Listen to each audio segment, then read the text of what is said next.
Commentaire suite à la manifestation du 20 février 2022 qui s'est tenue à Québec dans le cadre du convoi pour la liberté qui était organisé entre autres là, avec des camionneurs qui étaient sur place avec leurs camions qui étaient notamment là, présents sur le boulevard René Lévesque. Donc en cette belle journée de dimanche hivernal, j'ai décidé de me présenter sur place pour voir comment se déroulait la manifestation. D'ailleurs, par rapport à cette dernière, j'ai réalisé quelques vidéos pour vous donner un aperçu de l'atmosphère, des gens qui étaient sur place, que vous allez pouvoir retrouver sur YouTube. Donc, vous donne un petit peu une idée de l'ambiance qui régnait. Et ça a été l'occasion pour voir par moi-même qu'est-ce qu'il en était de mes propres yeux en tant qu'individu sur place, parce que d'un côté, depuis plusieurs semaines, que ce soit par rapport aux manifestations qui ont cours dans la ville de Québec ou d'Ottawa, les médias de masse nous présentent certaines perspectives sur les manifestants, même chose pour les politiciens. Donc, c'est sûr que moi, ce que j'ai l'impression, c'est que les médias des grandes antennes cherchent à diaboliser les manifestants, un peu comme le fait là, Justin Trudeau, les gens qui s'opposent aux mesures sanitaires, il les traite comme étant des gens d'extrême droite, des gens apparemment qui représentaient des drapeaux nazis, confédérés, des gens par la suite qui vont être racistes, sexistes. Bon, ben, je me suis dit, je vais me présenter sur place à l'une de ces manifestations, en l'occurrence celle qui avait cours dans la ville de Québec, qui est un petit peu plus proche de chez moi que celle à Ottawa, pour me faire ma propre opinion sur la situation. Et puis, ce que je vous dirais, en ce 20 février 2022, j'ai vu aucune personne sur place avec des drapeaux nazis ou de sudistes qui feraient la promotion de l'esclavage ou des suprémacistes blancs. Là. J'ai rien vu de tout ça. Au contraire, j'ai vu des gens qui chantaient, qui dansaient. Il y avait de l'animation. Vous avez le Parlement, il y avait une scène avec de la musique et il y avait des discours qui étaient prononcés. Et entre deux discours qu'il pouvait y avoir, bon, ben, il y avait de la musique qui jouait. Donc, l'atmosphère était festive. Ça me faisait penser au carnaval d'hiver. Sauf que, à la différence du carnaval de cette année, les gens n'avaient pas besoin de code QR pour se présenter à l'événement. Donc, il n'y avait pas cette ségrégation sociale. Et il y avait des gens avec des familles. Bien sûr, il y avait des gens avec des drapeaux, entre autres du Québec, du Canada, des patriotes. Mais j'ai vu aucunement là, des drapeaux à caractère raciste.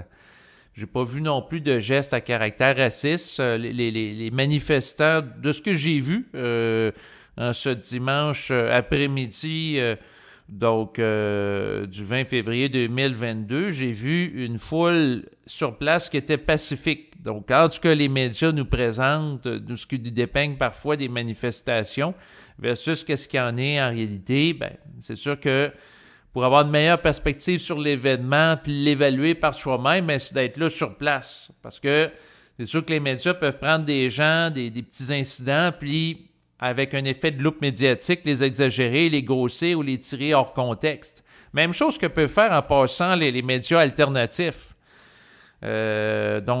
Pour critiquer, par exemple, les agissements de la police, et ainsi de suite. Donc, ça va dans les deux sens. C'est-à-dire l'effet de polarisation lié à mettre l'emphase sur un incident pour donner l'impression que l'ensemble de l'événement a été une catastrophe, alors que c'est pas nécessairement le cas. Donc, par rapport à l'événement, ben, je me suis présenté sur place. Il y avait quelques centaines de personnes.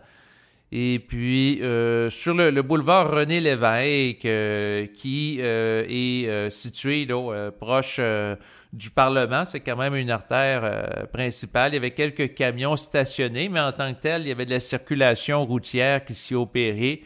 Donc, c'est sûr qu'il y avait seulement une voie dans chacune des deux directions, au lieu qu'il y ait des voies doubles pour chacune des directions. Et il y avait, dans la partie qui était fermée, des gens qui étaient là et qui encourageaient les camions, les voitures à klaxonner.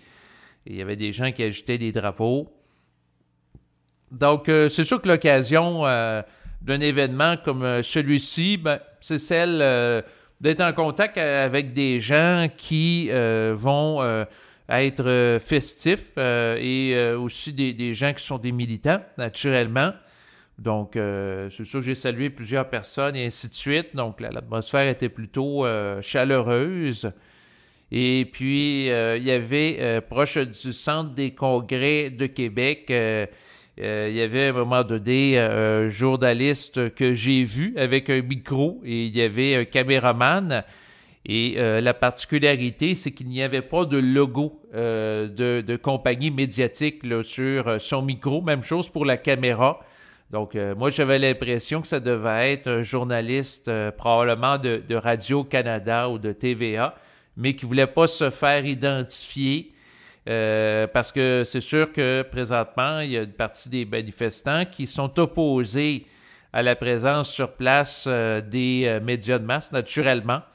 Donc, la personne était un petit peu aussi à l'écart, là. Tu sais, il n'était pas vis-à-vis la scène du Parlement, là, c'était un petit peu plus loin.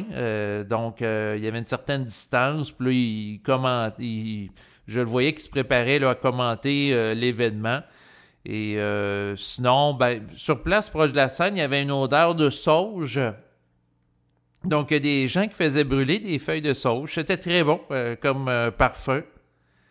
Puis c'est sûr que sur place régnait une couleur spirituelle. Les discours étaient teintés là, d'un idéalisme spirituel où, proche du Parlement et de la Seine, il y a un endroit qui est circulaire, un rond-point, et sur lequel on pouvait retrouver des toutous et également là, des affiches, des pancartes et le mot « liberté ». D'ailleurs, j'ai pris une photo qui sert d'arrière-plan d'écran. Donc, vous pouvez voir le mot « liberté ». Je l'ai choisi parce que c'est en lien avec le concept de cet événement, de cette manifestation, où les gens militaient pour leurs droits et libertés. Les droits et libertés qui ont été durement éprouvés, dans le fond, réprimés depuis le début de la mise en place de l'urgence sanitaire au Québec, le 13 mars 2020. Ça fait presque 2 ans. Et c'est sûr que, dans le fond, un peu comme les militants, j'étais content d'être sur place parce que, à quelque part, c'est une façon de s'exprimer aussi, dans le sens que, on peut exprimer des choses sur le web, on peut aussi signer des pétitions, on peut financer, contribuer financièrement à des lanceurs d'alerte sur la toile, mais on peut aussi, parfois, non seulement regarder la parade ou les événements internationaux, mais on peut aussi participer.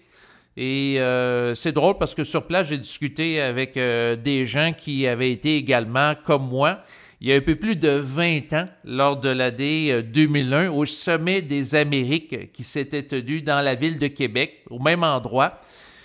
Et ça avait été un événement particulier parce qu'il y avait eu des gaz lacrymogènes qui avaient été lancés dans l'air, le périmètre de sécurité qui entourait le centre des congrès, il y avait des grillages, il y avait des grandes clôtures que les gens ne pouvaient pas franchir, tandis que présentement, c'était pas le cas. Les gars du centre des congrès ou de l'espace là vis-à-vis du Parlement. Et c'est sûr que on est dans un environnement qui est, dans le fond, festif là, présentement. L'environnement du Sommet des Amériques en 2001 est un peu plus tendu lorsque je m'étais présenté là. Puis j'avais été incommodé par des gaz lacrymogènes, tandis que là, cette fois-ci, non, il n'y avait aucune volonté des policiers de disperser la foule en utilisant des gaz ou quoi que ce soit. Les policiers étaient là. Et puis, il y en a qui avaient des cache-oreilles, naturellement, ceux qui étaient proches du boulevard René-Lévesque, étant donné qu'il y avait beaucoup de bruit de klaxon à répétition. C'est quand même assez fort. Donc, quelque part incommodant pour les oreilles. Donc, je pouvais comprendre. Et c'est sûr que par rapport à l'événement, tout ce que je peux vous dire, c'est que ça a été un très bel événement. J'étais très content d'être là. Et c'est sûr que pour les gens qui m'écoutent, qui étaient présents à cet événement ou qui manifestent à Ottawa, eh bien, je vous salue en particulier, puis les gens aussi à l'international, parce que je sais qu'un peu partout, il y a eu d'autres phénomènes de convoi avec des camionneurs. Donc, le mouvement s'est propagé un peu partout, dont notamment en France, à Paris. Donc, écoutez, les gens partout, un peu partout qui font des convois, ben, je pense que c'est une façon de manifester qui a un certain impact. Donc, sinon, ce que je vous dis, bien, pour tous les gens qui écoutaient l'enregistrement, eh bien, salut et à bientôt. Au revoir.